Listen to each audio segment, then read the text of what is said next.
November 2024 विधानसभा निवडणुकांचा निकाल लागला। राज्यामध्ये महायुतीचं सरकार आलं। अजित पवारांच्या नेतृत्वातल्या राष्ट्रवादी काँग्रेसचे 41 आमदार निवडून आले।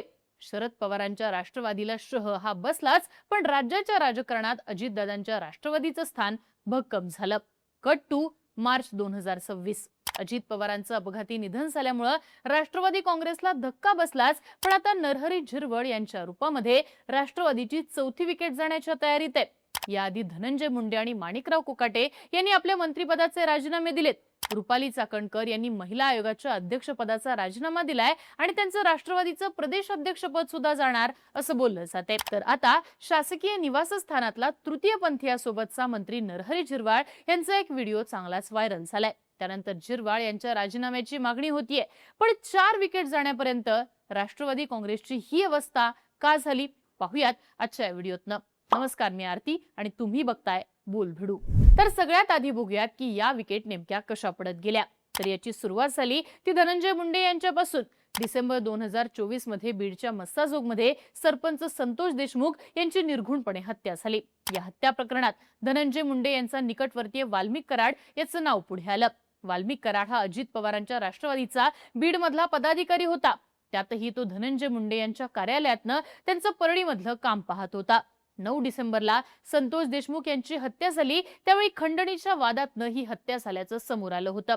ही खंडणी मागायला वाल्मिक कराडनंच फोन केल्याची तक्रार देण्यात आली, पण हा सगळा प्रकार समोर येऊन सुद्धा वाल्मिक कराड 31 डिसेंबरला शरण आला। या प्रकरणात धनंजय मुंडे यांच्यावरती वाल्मिकला पाठीशी घातल्याचे आरोप होत होते, पण 3 मार्चच्या रात्री संतोष देशमुख यांना ज्या अमानुषपणे मारहाण झाली त्याचे फोटो समोर आले, ज्यामुळे सगळ्या महाराष्ट्राला हादरा बसला। त्यानंतर 4 मार्चला लगेचच धनंजय मुंडेंनी राजीनामा दिला। संतोष देशमुखांना मारहाण करून त्यांच्यासोबत घृणास्पद गोष्टी करण्यात आल्या। ज्या आरोपींनी या सगळ्या गोष्टी केल्या त्यांचे धनंजय मुंडे यांच्यासोबतचे फोटो समोर आले। त्यानंतर नैतिकता आणि तब्येतीचं कारण सांगून धनंजय मुंडेंनी राजीनामा दिला आणि राष्ट्रवादीची पहिली विकेट पडली। राष्ट्रवादीची दुसरी विकेट पडली ती माणिकराव कोकाटे यांची। कृषी मंत्री पदाची जबाबदारी असलेल्या माणिकराव कोकाटे यांचा सभागृहातच रम्मी खेळतानाचा व्हिडिओ समोर आला होता। त्यानंतर कोकाटे यांच्यावरती कारवाई करण्यात यावी अशी मागणी झाली, पण त्यानंतर कोकाटेंचा राजीनामा न घेता त्यांचं फक्त खातं बदलण्यात आलं। त्यांना क्रीडा आणि युवक कल्याण या खात्याची जबाबदारी देण्यात आली। ऑगस्ट 2025 मध्ये कोकाटेंचं खातं बदलण्यात आलेलं। त्यानंतर मात्र डिसेंबर 2025 मध्ये त्यांना सदनिका घोटाळ्यामध्ये सुनावलेली शिक्षा ही कायम ठेवण्यात आली।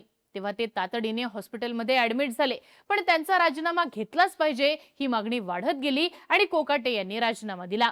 कोकाटे यांचं सभागृहात रमी खेळणं, सदनिका घोटाळा ही त्यांची विकेट पडण्यामागची तात्कालिक कारणं होती, पण त्यांनी शेतकऱ्यांबद्दल, कर्जमाफीबद्दल केलेली वक्तव्य सुद्धा चर्चेत आली होती आणि या सगळ्याचा एकत्रित परिणाम म्हणून माणिकराव कोकाटे यांचा राजीनामा घेण्यात आला आणि राष्ट्रवादीची दुसरी विकेट पडली। राष्ट्रवादीची तिसरी विकेट पडली ती रुपाली चाकणकर यांची।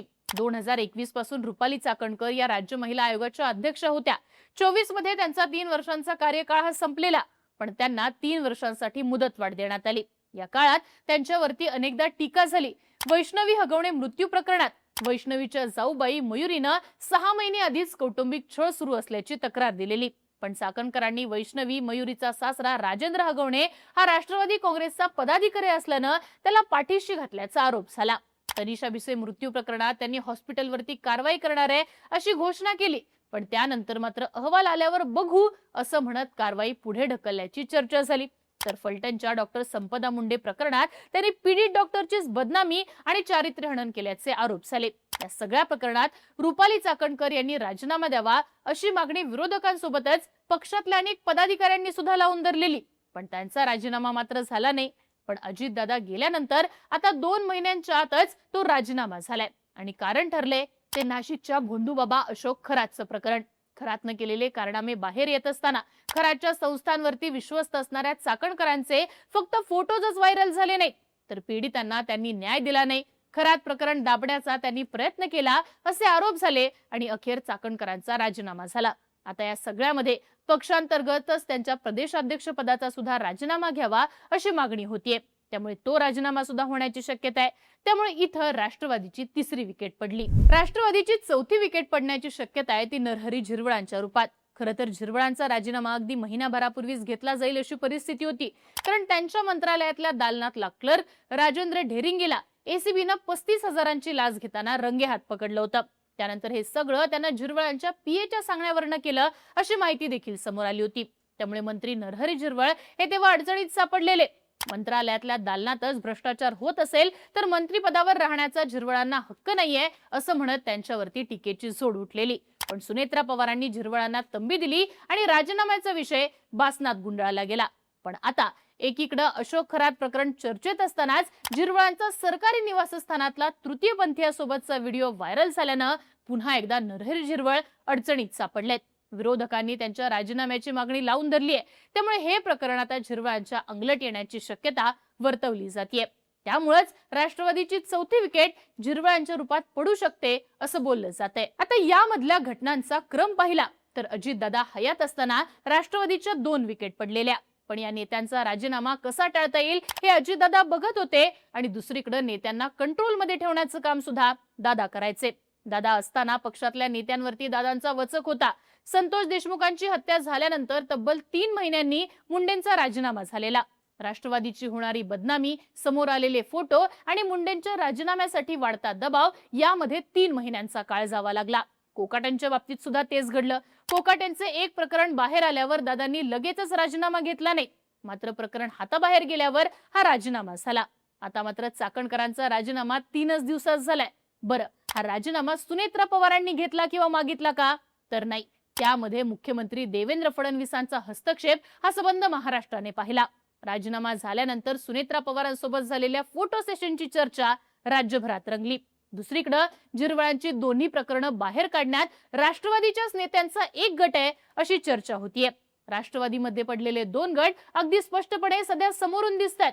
त्यामुळेच ही गटबाजी उघडपणे एकमेकांविरोधात कारवाया करताना दिसतीये. त्यातच आठवड्याभरापूर्वी घडलेलं एक प्रकरण सुद्धा राष्ट्रवादी काँग्रेसमध्ये सगळं काही अलबेल नाहीये हे स्पष्ट करताना दिसतं.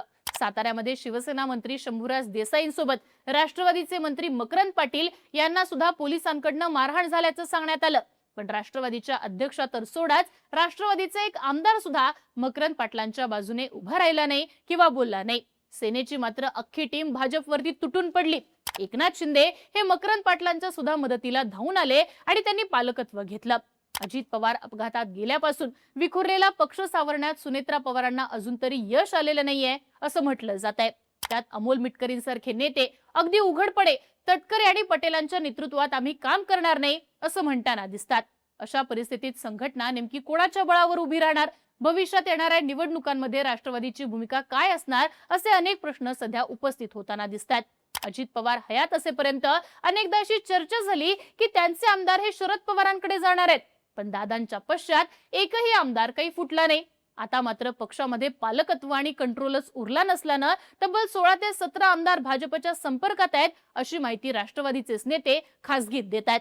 दुसरीकडे एकनाथ शिंदेंनी सुद्धा अनेकांशी संपर्क केलेला असून शिंदेंकडे जाणाऱ्या नेत्यांचा आकडा सुद्धा मोठा असू शकतो. त्यामुळे अनियंत्रित झालेल्या पक्षावरती नियंत्रण ठेवण्याची मोठी जबाबदारी सुनेत्रा पवारांवर आली आहे. थोडक्यात काय तर अजित पवारांच्या जाण्यानंतर तटकरे आणि पटेलांचा पक्षात वाढलेला हस्तक्षेप, त्यांना पक्षातूनच होत असणारा विरोध, या नेत्यांचा जमिनीवरच्या कार्यकर्त्यांशी नसणारा कनेक्ट, सुनेत्रा पवारांचं तितक्या ताकदीनं अजूनही पुढे न येणं आणि राष्ट्रवादीच्याच 2 गटांचीच एकमेकांवर सुरू असलेल्या कुरघोड्या, यामुळे राज्यातली राष्ट्रवादीची अवस्था वाईट झालीये अशा चर्चा होताना दिसतात. बाकी तुम्हाला या सगळ्याबद्दल काय वाटतं? राष्ट्रवादीच्या या अवस्थेला नेमकं कोण जबाबदार आहे? याबद्दलची तुमची मतं आम्हाला कमेंट बॉक्समध्ये लिहून नक्की कळवा आणि बोलबिडूच्या YouTube चॅनलला सबस्क्राईब करा.